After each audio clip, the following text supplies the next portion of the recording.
महाराज की जय भवानी। हिंदुहृदय सम्राट सरसेनापती बाळासाहेब ठाकरे यांचा, धर्मवीर आनंदीगे साहेबांचा,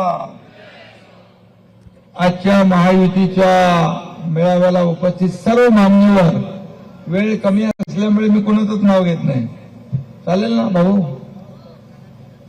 महायुतीचे सर्व पदाधिकारी आणि 6 वाजल्यापासून या ठिकाणी उपस्थित सर्व मतदार बांधव, भगिनी, मातांनो आणि पत्रकार मित्रांनो, खरं म्हणजे 2 टप्पे झाले।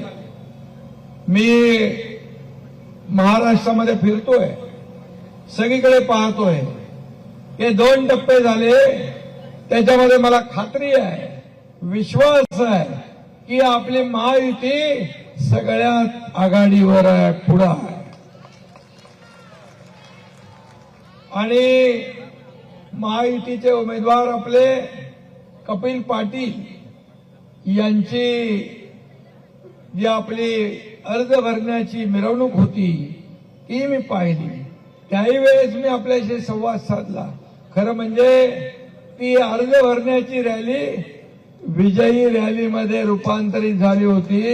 एवढ्या मोठ्या प्रमाणामध्ये लोक त्या ठिकाणी आले होते। कपिल पाटील आता म्हणाले, भर उन्हामध्ये सूर्य आग ओकत होता, परंतु महायुतीचे कार्यकर्ते या निवडणुकीमध्ये आपल्या उमेदवाराला विजय मिळवून द्यायचा यासाठी त्या उन्हाळ्यापेक्षा स्वतः तापले होते आणि म्हणून ते रस्त्यावर उतरले होते।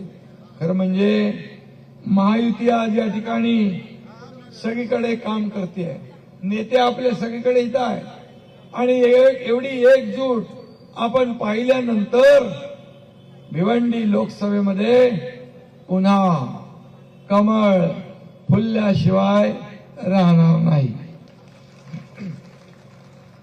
राज्यातच नाही तर देशभरामध्ये एक भगवं वादळ निर्माण झालंय। देशभक्तीची आणि मोदीजींची लाट उसळती आहे। मोदीजींची क्रेज मी आपल्याला सांगण्याची आवश्यकता नाही। जिथे जिथे मोदीजींच्या सभा झाल्या त्या ठिकाणी पूर्ण वातावरण महायुतीचं, मोदींच्या बाजूचं झालं, तिथल्या उमेदवाराच्या बाजूचं झालं आणि म्हणून त्यांना पुन्हा एकदा या देशाचं प्रधानमंत्री करायला लोक आतुर झाले आहेत। ही वस्तुस्थिती आहे, ही काळ्या दगडावरची पांढरी रेघ आहे आणि म्हणून या मतदारसंघात देखील कपिल पाटील यांना पुन्हा दिल्लीत पाठवायला तुम्ही सगळेजण सज्ज झालेला आहात हे देखील या ठिकाणी खात्रीपूर्वक सांगतो। आणि म्हणून मोदी है तो मुमकिन है आणि म्हणून सगळे म्हणतात अब की बार 400 पार। काय म्हणतात? अब की बार फिर एक बार। आणि म्हणून त्यासाठी प्रत्येक कार्यकर्त्याला मेहनत घ्यायची आहे। शिवसेना भाजपा इथं एकच विचारधारा आहे, परंतु आता मनसे आली, राष्ट्रवादी आली, श्रमजीवी आली, रासप आली, आरपीआय आली, जनशक्ती आली, सगळे आले आणि या सर्वांनी मोदीजींच्या कर्तृत्वावर विश्वास ठेवलेला आहे। आणि म्हणून या ठिकाणी कपिल पाटील हे पहिल्यांदा निवडून गेले, दुसऱ्यांदा निवडून गेले, आता त्यांची देखील हॅट्रिक आपल्याला करायची आहे। फिर एक बार कपिल पाटील खासदार। आणि म्हणून त्यांना आगरी समाजाच्या नेत्याला त्यांना मंत्रीपद देणार हे मोदी सरकार आहे। आणि म्हणून आगरी समाज देखील मोदी साहेबांच्या पाठीशी आणि कपिल पाटील यांच्या पाठीशी खंबीरपणे उभा आहे। आणि म्हणूनच मोदीजी जसं प्रधानमंत्री पदाची हॅट्रिक करणार तसं पुन्हा एकदा सांगतो, कपिल पाटील पण करणार ना हॅट्रिक, कपिल पाटील यांची देखील हॅट्रिक करायची आहे आणि त्यांना दिल्लीला पाठवायचं आहे। आणि त्यांना एकच सांगतो की दिल्लीला गेल्यानंतर तिकडे सगळ्यांना मोकळा वातावरण करून द्या, इथे सगळ्यांना आपापल्या परीने काम करू द्या आणि पुन्हा एकदा या ठिकाणी सर्वजण ताकदीने आपल्या पाठीशी उभे राहतील असं वातावरण निर्माण करा. कारण शेवटी आपले आमदार आहेत, आपले नगरसेवक आहेत, महापौर आहेत, सगळे आहेत आणि दिल्लीच्या तुमच्या मंत्रिपदाची ताकद त्यांच्या पाठीशी उभी करा. हे सर्व लोक आपल्याला निवडून आणतात, हे सर्व कार्यकर्ते आपलं काम करतात. हा उमेदवार कसा चांगला आहे त्याचं मार्केटिंग करतात. खासदार सगळ्या घरात जाऊ शकत नाही, परंतु हे कार्यकर्ते जात असतात. मग मी आमदार असू, मुख्यमंत्री असलो, तुम्ही खासदार असला, मंत्री असला तरी सुद्धा हेच कार्यकर्ते आपल्याला निवडून देतात.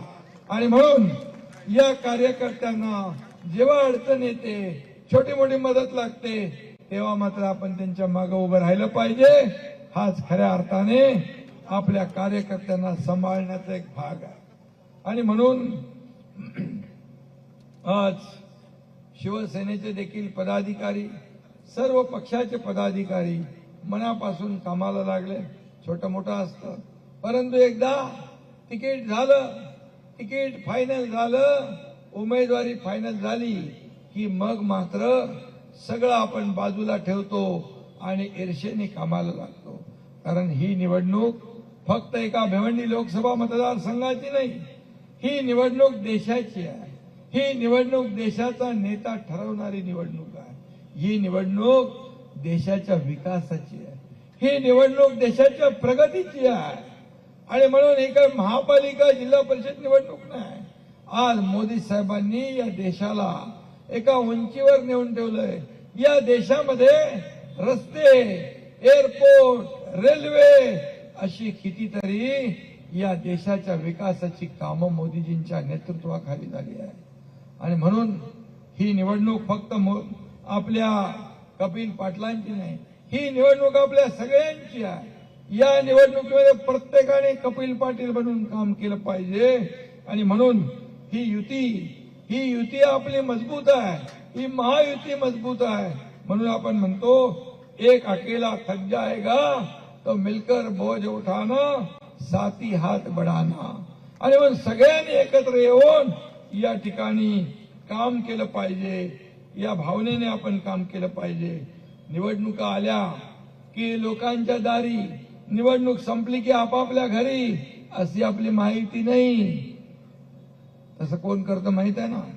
घरातून राज्य चालवता येतं, फेसबुक लाईव्ह करून सरकार चालवता येतं, उंटावरून शेळ्या हाकता येतात, खाली जमिनीवर उतरावं लागतं, शेतकऱ्यांच्या बांधावर जावं लागतं, शेतात जावं लागतं, त्यांच्याशी मदत बोलावं लागतं, त्यांना मदत करावी लागते. आणि मग आपल्या युती सरकारने देखील मोदी साहेबांनी जसं 10 वर्ष एवढं काम केलं, एकही सुट्टी घेतली नाही. गेल्या 50-60 वर्षात काँग्रेसला जे करता आलं नाही, किंबहुना पुढच्या 100 वर्षात देखील करता येणार नाही, असं काम 10 वर्षात केलंय. आणि म्हणून या आपल्या सरकारने देखील आज 2 वर्षात एवढी मोठी कामं केलेली आहे की महिलांसाठी एसटी मध्ये सवलत, लेक लाडकी लखपती दीदी, ड्रोन दीदी, महिला बचत गटाची ताकद वाढवणं, हे सगळं केलं. शेतकऱ्यांना मदत केली आपण. युवकांसाठी स्टार्टअप आहे, स्किल डेव्हलपमेंट आहे, नोकऱ्या आहे, स्वयंरोजगार आहे, ज्येष्ठांसाठी वयोश्री योजना आहे. असं सर्व समावेशक धोरण आपल्या युती सरकारने घेतले. आज उद्योग आपल्याकडे येत आहे आणि लोकांची रोजगार आपण देण्याचा प्रयत्न करतोय. आणि म्हणून यासाठी या देशात पुन्हा मोदी सरकार पाहिजे. आज मोदीजी या देशाला पुढे नेत आहे. पूर्वी देश बोलत होता, भारत बोलत होता, पण कोणी ऐकत नव्हतं. आता भारत बोलतो, जग ऐकतं. भारत बोलतो, जग हलतं. अशा प्रकारचा काम आपल्या मोदीजींनी केलेला आहे. आणि म्हणूनच या विकासाच्या जोरावर विकासाचा अजेंडा घेऊन आपण पुढे चाललोय. आणि म्हणून त्यांच्याकडे ना झेंडा आहे ना अजेंडा आहे. अरे तुमच्याकडे नेता पण नाही, नियत पण नाही, निर्णय घेण्याची क्षमता पण नाही. पहिलं करप्शन, परंतु इकडे पहिलं नेशन फर्स्ट. नेशन फर्स्ट हा मुद्दा आपला आहे. देशाचा विकास हाच आपला अजेंडा आहे. आणि म्हणून मी आपल्याला एवढंच सांगेन की आपल्या या 400 पार म्हणतो ना, अब की बार 400 पार, फिर एक बार मोदी सरकार, आणि तिसरी बार कपिल पाटील खासदार. असं आपल्याला करायचं असेल तर आपल्याला मनापासून काम करावं लागेल. आपल्याला सगळ्यांना या ठिकाणी मतदानाच्या दिवशी, आता त्यांना माहित आहे आपण हरतोय, त्यांना माहित आहे की महायुती जिंकतेय, मोदीजी पुन्हा प्रधानमंत्री होत आहेत, म्हणून काय सुरू केलंय, संविधान बदलणार. अरे बाबासाहेबांचं संविधान, जब तक सूरज चांद रहेगा बाबा साहेब का संविधान नहीं बदलेगा. हे मोदीजींनी स्वतः सांगितले. या बाबासाहेबांच्या संविधानावर या देशाचा राज्याचा कारभार आपण करतो. बाबासाहेबांना कोणी हरवलं निवडणुकीत सांगा.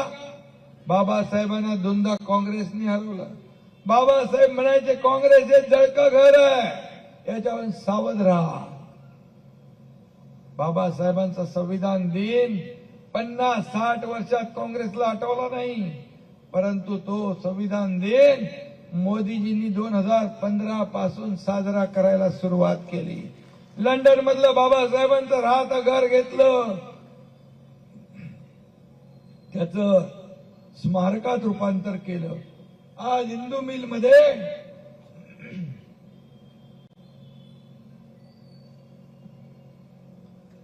मिल मध्ये आपलं सरकार जगाला हेवा वाटावा असं भव्य दिव्य बाबासाहेबांचं स्मारक तयार करते. मग बाबासाहेबांचं संविधान कोण बदलणार? पण हे असंच फक्त मतांची जी काही मतांसाठी वोट बँक म्हणून वापर करण्याचं काम ते करताय. आज दलित असतील, मुस्लिम असतील, यांनी सावध राहिलं पाहिजे. आज राज्य सरकार, केंद्र सरकार देखील 80 कोटी लोकांना मोफत राशन देण्याचा निर्णय घेतलाय. त्यामध्ये हिंदू आहेत, मुस्लिम आहेत, सिख आहेत, ईसाई आहेत, सगळे लोक लाभ घेणार आहेत. त्याच्यामध्ये कोणाला ह्याला देणार, त्याला देणार, अमक्याला देणार, तमक्याला देणार नाही असं नाही. आयुष्यमान भारत 5 लाखाची योजनांमध्ये सगळे घेणार. आपल्या राज्याची महात्मा ज्योतिबा फुले 5 लाखाच्या योजनेत सगळे जातीपातीचे लोक आहेत. सगळे 12.5 कोटी लोक या ठिकाणी त्याचा फायदा घेणार. हे सरकारचं काम आहे. आणि म्हणून हे सरकार आपलं सर्वसामान्यांचं सरकार आहे. आणि म्हणून काही लोक आज मोदीजींवर मोठ्या मोठ्या प्रकारचे आरोप करतात. आज मोदीजी असे आहेत, मोदीजी तसे आहेत. पण मला सांगा 2014 पूर्वी काय निवडणूक आठवा, 2G scam, CWG scam, space scam, कोळसा घोटाळा, चारा घोटाळा, अगस्ता वेस्टलँड घोटाळा, नॅशनल हेराल्ड स्कॅम, ही अशी घोटाळ्यांची मालिका ऐकायला होती. आज आपण काय ऐकतोय? 80 कोटी जनतेला मोफत धान्य, 10 कोटी गरिबांना पक्की घरं, त्या ठिकाणी 50 कोटी गरिबांचं जनधन बँकेत खातं, 26 कोटी लोकांना 5 लाख रुपयाचा आरोग्य विमा, 28 कोटी लोक दारिद्र्य रेषेच्या बाहेर काढले. काँग्रेस गरिबी हटाव म्हणायची. गरिबी हटली का? गरिबी नाही हटली. गरीब हटला, गरिबी नाही हटली. परंतु गरिबी हटवण्याचं काम आदरणीय प्रधानमंत्री मोदीजींनी केलंय, हे आपल्याला मान्य करावं लागेल. आणि म्हणून जे आज आरोप करतायत, आज जे काही बोलतायत, ते त्यांचं देखील मी एक तुम्हाला छोटीशी ऑडिओ क्लिप ऐकवतो. जे आज मोदीजींवर सकाळ संध्याकाळ झोपता उठता आरोप करतायत, त्यांना मोदीजी आणि इकडे एकनाथ शिंदे झोप लागत नाही. त्यांना अजून पटतच नाही एकनाथ शिंदे मुख्यमंत्री झालेला, पचनी पडत नाही. एका शेतकऱ्याचा मुलगा मुख्यमंत्री झालेला हजम होत नाही. परंतु लोकांना ते पटलेलं आहे, लोकांनी मान्य केलंय. सर्वसामान्यांचं सरकार आम्ही स्थापन केलंय, ही वस्तुस्थिती आहे. आणि म्हणून एक फक्त काय माणूस कसा रंग बदलतो ते एक क्षणभर धरून चला. सगळे म्हणतात ना मोदी म्हणजे कोण आहेत, मोदी म्हणजे काय आहेत ना, मोदी समोर बसलेले आहेत. पण जर का नरेंद्र मोदी एक पर्याय म्हणून बाजूला ठेवा, तुम्ही दुसरा पर्याय देताय. एक तरी लायक चेहरा काँग्रेसकडे आहे जो पंतप्रधान पदाची खुर्ची नवे मान ममता आणि जबाबदारी सांभाळू शकेल असं देताय. कोणी राहिलेलं नाही, सगळे बरबटलेले आहेत. कोण कोळशात बरबटले, कोण टूजी मध्ये बरबटले, कोण कशात बरबटले, सगळं बरबटलेलं. तुम्ही नरेंद्रभाईंना मत देत नाही आहात, तुमच्या भवितव्याला मत देत आहात, तुमच्यासाठी तुम्ही मतदान करणार आहात. बघा, सरडे रंग बदलताना आपण पाहिले, पण एवढा फास्ट रंग बदलणारा सरडा कधी पाहिला होता, ऐकला होता? अरे ज्या मोदीजींनी या देशाला एवढ्या उंचीवर नेऊन ठेवलं, त्यांना रोज शिव्याशाप. 2014ला पण सगळे एकत्र आले, पण झालं काय? सगळ्यांना मोदीजींनी झोपून टाकलं. 2019ला अजून एकत्र आले, झालं काय? अरे विरोधी पक्ष नेते पदाला देखील जेवढे 10% लागतात ते आले नाही. ही हालत झाली. आता 2024ला सगळे एकत्र आले. इंडी अलायन्स, कुठली इंडी अलायन्स? आता इंडी अलायन्स मधले लोक आज आपल्या शहीदांचा अपमान करू लागले. ज्या मुंबईवर कसाबने बॉम्ब हल्ला केला, ते म्हणतात हेमंत करकरे यांना कसाबची गोळी लागली नाही. हा शहीदांचा अपमान आहे. हेमंत करकरे, साळसकर, ओंबळे आणि कामटे, आपल्या ओंबळेनी तर कसाबच्या अख्ख्या गोळ्या पोटात घेतल्या, पण कसाबला सोडला नाही. अशा शहीदांचा अपमान तुम्ही करताय. पाकिस्तान जे बोलताय ते तुम्ही बोलू लागले, पाकिस्तानची भाषा तुम्ही बोलू लागले. या देशातला सच्चा मुसलमान, देशभक्त मुसलमान तो आपला आहे, तो देशावर प्रेम करतो, तो आपला आहे. आणि म्हणून आज शहीदांचा अपमान करणाऱ्या लोकांना आपण मतदान करणार, हा प्रश्न निर्माण झालेला आहे. आणि म्हणून मी सकाळी देखील म्हणालो, काँग्रेस का हात पाकिस्तान के साथ. भाजपने एक जाहिरात काढली होती काहीतरी, त्या जाहिरातीमध्ये काँग्रेसचं नाव नव्हतं, परंतु त्या जाहिरातीच्या एवढ्या मिरच्या काँग्रेसला झोंबल्या की ते कोर्टात जाऊ लागले, ते इलेक्शन कमिशनकडे जाऊ लागले. काय म्हटलं होतं त्याच्यामध्ये? आणि म्हणून जे देशभक्त मुसलमान आहे त्याने देखील यांच्यापासून सावध राहिलं पाहिजे. वापरो आणि फेको, यूज अँड थ्रो, अशा प्रकारची नीती यांची आहे. आणि म्हणून आज कपिल पाटील यांची जी काही या ठिकाणी 10 वर्षात केलेली कामं जी आहे ही आपल्या समोर आहे. आणि पुन्हा एकदा या देशात प्रधानमंत्री नरेंद्र मोदीजींचं सरकार येणार, एनडीएचे सरकार येणार, आणि त्या 400 मध्ये कपिल पाटील हे देखील आघाडीवर असले पाहिजे, यासाठी आपल्याला मतदान करायचं आहे. आणि म्हणून मगाशी जसं सांगितलं की उन्हाळा असू द्या, कडक उन्हाळा आहे, सकाळी 7 पासून जसं मोदीजी म्हणतात बूथ जिंका, बूथवर काम करा, तसंच काम आपल्याला 20 तारखेला 7 वाजता करायचं. अगोदरच आपल्या मतदारांना सांगून ठेवायचं की सकाळी आपलं मतदान लवकर करूया. आपल्या हक्काचं मतदान, आपला जो काही बाजू शेजारी पाजारी आहे त्या सगळ्यांचं मतदान या ठिकाणी आपण आग्रहाने आपल्या कार्यकर्त्यांनी त्यांना उतरवून मतदान केंद्रापर्यंत नेऊन मतदान करून घेणं हे आपलं काम आहे, कर्तव्य आहे. जे कोणी गावी गेले असतील, बाहेर गेले असतील, फिरायला गेले असतील, त्यांना देखील या ठिकाणी बोलवून विनंती करून या ठिकाणी त्यांचंही मतदान केलं पाहिजे.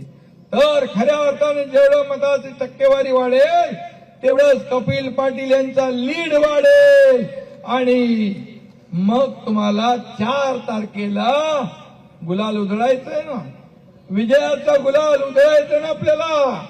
आणि म्हणून आपण सगळ्यांनी डोळ्यात तेल घालून 20 तारखेपर्यंत काम करा. कपिल पाटील तुमच्यासाठी पुढचे 5 वर्ष सेवा करतील, 5 वर्ष तुमचे प्रश्न सोडवतील, तुमच्या सुखदुःखामध्ये धावून येतील. हा शब्द मी आपल्याला देतो. पुन्हा एकदा आपल्या सगळ्यांना मनापासून धन्यवाद. जय हिंद, जय महाराष्ट्र. एबीपी माझा, उघडा डोळे बघा नीट.